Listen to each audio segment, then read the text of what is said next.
Voting की जाएगी, ना कि आइडेंटिटी पोलराइजेशन का। पल्लवी, हमारे साथ अंशुल शर्मा भी आ गए हैं सहारनपुर से। अंशुल से हम थोड़ा सा जानना चाहेंगे कि उनके यहाँ भी वोट पड़ रहे थे, क्या उनके इश्यूज हैं, किस तरफ से, ऐसा मुझे बताया गया है। अभी काफी देर हो गई है, 12 बजते होंगे भारत में, काफी स्लो वोटिंग है। तो क्या है अंशुल, जरा हमें बताइए आपके यहाँ वोटिंग का ट्रेंड क्या है, मुद्दे क्या है, ये दोनों ही चीजें आपसे जानना चाहूंगा। Okay. Hi Jay, thanks for inviting me on your new channel. Actually, यहाँ पे इंडिया में क्या है, वोट कास्टिंग को लेकर इस समय जागरूकता बहुत अच्छी है। आपसे मैं ये जानना चाहता हूँ, अभी जो वोट हो रहे हैं उसका बताइए कि कितना स्लो है, इतना स्लो होने की वजह क्या नहीं, है? अभी अराउंड 60% वोट कास्ट हो चुका है यहाँ पे। आप कह रहे हैं कि 60% वोट हो चुका है? अभी अराउंड 60% मुद्दे वोटिंग हो क्या चुकी है है।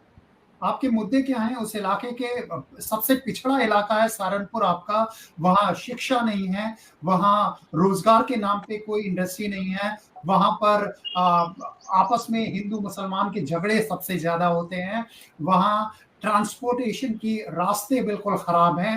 आप लोग कहते हैं कि डबल इंजन की सरकार है आपकी, तो क्या इन चीजों को देखकर, इनके ना होने की वजह से लोग आपको, आपकी पार्टी को वोट क्यों डालें, ये बताएं। देखिए, ये बहुत पुरानी खबर हो चुकी है कि यहाँ पे शिक्षा नहीं है, सड़कें नहीं है, ट्रांसपोर्टेशन नहीं है। लेकिन अगर आज का सहारनपुर देखा जाए, सहारनपुर स्मार्ट सिटी में है, सहारनपुर में यूनिवर्सिटी आ चुकी है, एम्स सहारनपुर में बनने वाला है, सहारनपुर में रिंग रोड बन चुके हैं, सहारनपुर का इंफ्रास्ट्रक्चर डेवलप हो रहा है डे बाय डे। तो इस समय जो वोट डल रही है वो सहारनपुर में बढ़ते हुए डेवलपमेंट को देखकर इसलिए वोट डल रही है भाजपा सरकार की ओर, क्योंकि सहारनपुर में बैक टू बैक डेवलपमेंट हो रहा है, बहुत अच्छा डेवलपमेंट हो रहा है। अब एक जैसे आपने यूज किया एक वर्ड की बैकवर्ड में आता है, सहारनपुर बैकवर्ड में नहीं आता है। सहारनपुर एक डेवलप्ड सिटी में आ रहा है। यहाँ पे इंडस्ट्री भी आ रही है, प्लाईवुड की इंडस्ट्री आने वाली है यहाँ पे सहारनपुर में ऑलरेडी। अगर हेल्थ इंडस्ट्री में हम चेक करें तो सहारनपुर में सबसे पहले यहाँ पे ऑक्सीजन प्लांट सहारनपुर में ही लगे थे कोरोना काल में। इतनी अच्छी फैसिलिटी यहाँ पे मेडिकल की है। वंदे भारत जो यहाँ पे सबसे फास्ट ट्रेन है इस समय इंडिया की, वो सहारनपुर स्टेशन से होके गुजरती है। अंशुल जी, एक और बात है, आप लोगों की सहारनपुर में मुश्किलें जो बढ़ गई हैं उसकी एक वजह ये भी है कि एक भारत का चुनाव जातियों पर आधारित भी होता है, जातियों के वजह से भी आप लोग परेशानी में पड़ते हैं। तो ऐसा कहा जा रहा है कि आपके यहाँ जो एक बहुत सिग्निफिकेंट जाति है, राजपूत जाति, वो लोग आप लोगों का विरोध कर रहे हैं और आपके जो प्रत्याशी हैं उनको हराने के लिए समाजवादी पार्टी के कैंडिडेट्स के साथ हैं। How do you respond? नहीं, ऐसा नहीं है ये सिर्फ एक विपक्ष के द्वारा फैलाया गया एक जाल था। जो देखिए कि कोई भी पार्टी सिर्फ एक कास्ट से नहीं चलती है, कि हर पार्टी में सभी कास्ट की जितनी भी कास्ट होते हैं, रिलीजन है, हर पार्टी में सभी कास्ट रिलीजन इन्वॉल्व है। लेकिन जैसे राजपूत समाज की हम बात करें, राजपूत समाज पूरी तरह भारतीय जनता पार्टी के साथ जुड़कर चल रहा है, पूरी तरह सपोर्ट कर रहा है भारतीय जनता पार्टी को। ऐसा कोई भी इशू नहीं है, ये सब एक तरीके से रूमर है कि राजपूत समाज विरोध कर रहा है। राजपूत समाज का भारतीय जनता पार्टी को पूरा सपोर्ट है। ओके, मैं विजय से भी जानना चाहूंगा, क्योंकि ये let me go to Anshul. Anshul ji, आपके यहाँ, आपके उत्तर प्रदेश में भी जाति की बहुत बात होती थी। क्या योगी आदित्यनाथ के 5, 6, 7 साल जब से वो मुख्यमंत्री हैं और नरेंद्र मोदी 10 साल से जब प्रधानमंत्री हैं, क्या उससे ये जाति वाला जो दंभ है, जाति के नाम पर वोट देने वाला जो सिस्टम है, उसमें कमी आती हुई आप देखते हैं, या अभी भी वो वैसे ही बरकरार आपको दिखाई देता है? जय, मैं आपको बताना चाहूंगा कि जब से भारतीय जनता पार्टी की सरकार आई है वो काम ही इसी उस पे कर रही है कि जातियों में ना बटे। सिर्फ एक राष्ट्र के नाम पे वोट डलती है, विकास के नाम पे वोट डलती हैं, जाति के नाम पे अब वोट डलनी बंद हो गई हैं। पहले जो लीडर हुआ करते थे जो सिर्फ ये बोलते थे कि मुझे अपनी जाति की वोट देनी है आपको दूसरी जाति के लीडर आते थे, वो कह देते अब मैं तुम्हारी जाति का हूँ, आप मुझे वोट दें। लेकिन इस बार के कैंपेन में आपने देखा होगा किसी ने भी जाति की बात नहीं की।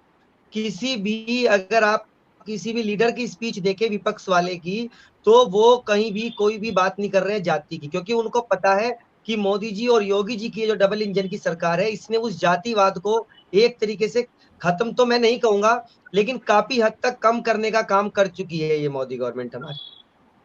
अब जाति के नाम पे जो वोटें डलती थी उसमें काफी हद तक कमी आ चुकी है।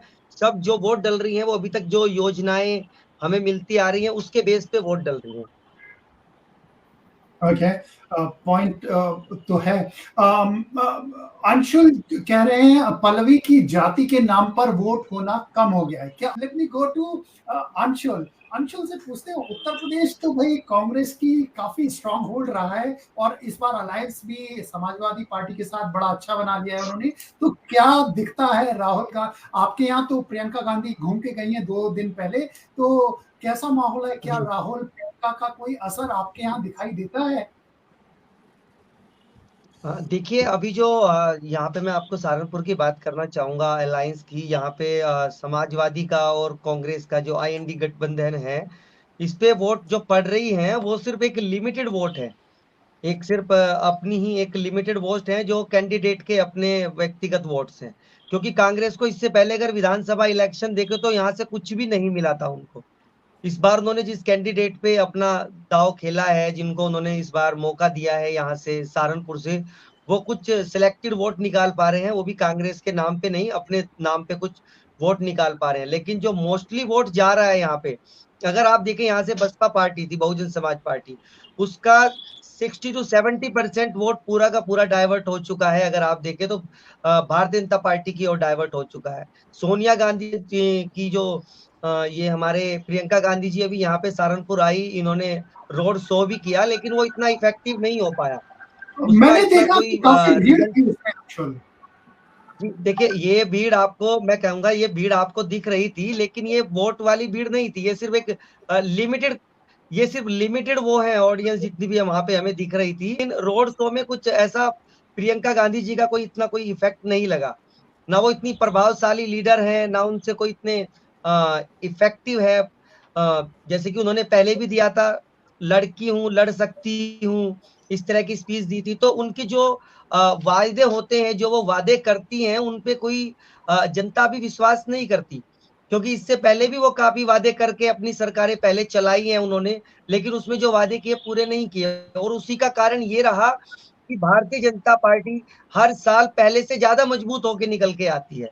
कारण ये है कि जो मोदी जी की गारंटी है, वो जो वादे अपने करते हैं, जनता को उन पे भरोसा हो जाता है कि हाँ, जो आज मोदी जी बोल के गए हैं, अब 100% ये चीजें तो, ये सुविधाएं तो हमें मिलने वाली है। ये जो गारंटी, जो स्लोगन मोदी जी ने दिया था, जी राहुल की बात नहीं होता जी, उनकी बातों पे भरोसा नहीं करती जनता, बिल्कुल भी भरोसा नहीं करती। मोदी जी ने इसीलिए स्लोगन दिया कि मोदी की गारंटी, क्योंकि जब हम जनता के बीच में जाते हैं, आज भी मैंने जैसे देखा अपने यहाँ पे कास्टिंग हुई, तो उसमें जो पब्लिक है, जैसे जो वोट डालने के लिए आ रहे हैं, लोकल पॉपुलेशन है, जब वो जा रहे हैं तो उनसे अगर बात करें तो वो कह रहे हैं कि मोदी जी हमें ये सुविधाएं दे रहे हैं, मोदी जी ने अच्छी सड़कें दी हैं, मोदी जी ने एक सुशासन दिया है, कभी भी जो लड़कियां हैं कहीं भी बाहर आ जा सकती हैं, सुरक्षित वातावरण है, योगी जी की बहुत अच्छी सरकारें चल रही है। तो वो जब भी उनसे बात कर रहे हैं ना, तो वो वही चीजें बता रहे हैं जो उनको मिल रहा है, जो उन्होंने गारंटी दी थी। ऐसा लग, we'll be bringing some exclusive interviews also, and we will be giving you the insight which probably people hesitate to talk with. Thank you so much for joining. Thank you. Thank you.